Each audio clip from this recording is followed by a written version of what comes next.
As Kevin McCarthy, as the Speaker of the House, meets with the White House, it's imperative that he arrive in a position of negotiating power. We've now got 43 Republicans who have signed a letter, two more who have said they would stand with us while not signing the letter, to refuse to bring debate to a close on any clean debt ceiling increase bill. They can't do this. We've now got more than enough to stop exactly the kind of legislation that Joe Biden wants. What that means is that the White House is going to have to come to the table and enter into real talks with the House Republicans, starting with Speaker Kevin McCarthy. And joining me right now is Pennsylvania Congressman, Chairman of the Freedom Caucus, and member of the House Oversight, Foreign Affairs, Transportation, and Infrastructure Committees. Scott Perry is with us. Congressman, good to see you.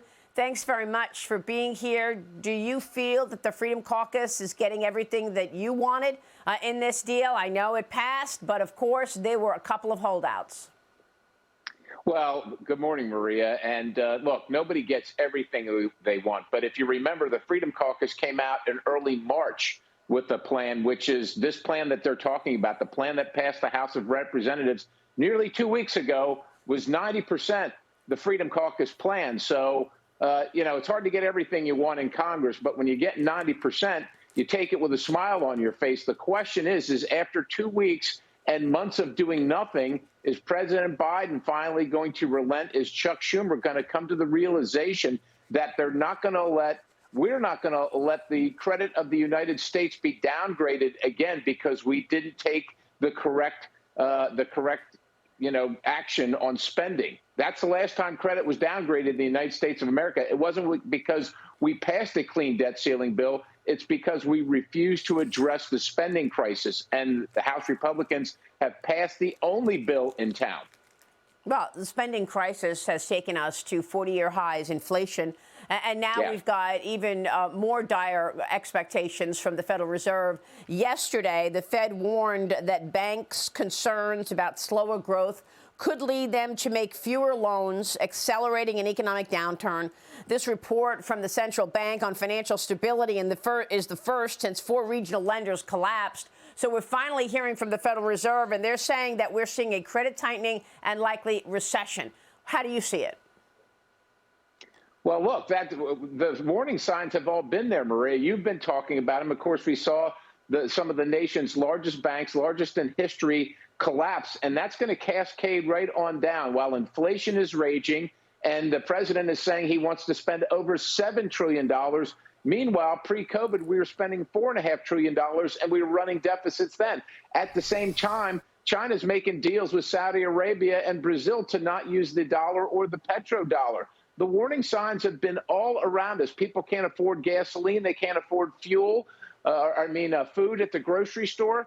And so the warning signs have been all around us, and the president has been tone deaf and clueless about this, saying, I will not negotiate. This has been going on for months, Maria, for months. And even, the House has passed something for almost 2 weeks ago now, and he still doesn't have a plan, and neither does Chuck Schumer. They've had no markups. They've had no hearings in the Senate, and yet they're trying to say that we can't have what the House passed. The House is actually the only game in town. Yeah, I want to move on, but real quick, how sure are you or confident are you that the Republicans are going to stick together in the Senate here and that bill does, in fact, go to the Senate and get passed? Because, at this point, Republicans haven't really been very united. It looks like Senator Mike Lee has rallied up votes and support for what you're talking about. But do you think that they'll stick together? I do think that they'll stick together. Look, you don't get a senator to sign on to something like this unless they're really willing to. But I think the House, that we passed it with the numbers that we did, with the margin that we have, has given the Senate the spine. They know that they can stand with us, and I think they're going to. Meanwhile, the White House is not allowing the New York Post reporters in the press briefing room. Today's Post cover shows empty seats at the event. It is happening as the White House is reportedly planning for political fallout if Hunter Biden is charged this week. Oversight Committee Chairman James Comer sending this message to the Department of Justice when he spoke with me on Sunday Morning Futures. Watch this. Do not indict Hunter Biden before Wednesday, when you have the opportunity to see the evidence that the House Oversight Committee will produce, with respect to the web of LLCs, with respect to the number of adversarial countries that this family influence peddled in. This is not just about the president's son. This is about the entire Biden family, including the president of the United States. This is pretty extraordinary, Congressman. I know Comer's going to have that press conference on Wednesday. What are you expecting? Well, look, we've got a trove of information that was heretofore unknown, and it's still coming in, Maria. As you know, we went to Treasury and looked at the suspicious activity reports, binders and binders full of them, and yet the bank information that shows where the transactions are coming from and going to they're still ongoing. It's unbelievable the amount of people in the Biden family that didn't have anything even to do with government are involved, and the amount of money and different organizations that are involved. It is incredible. It's hard to put this all together, but it's not a good look for the Biden family for sure.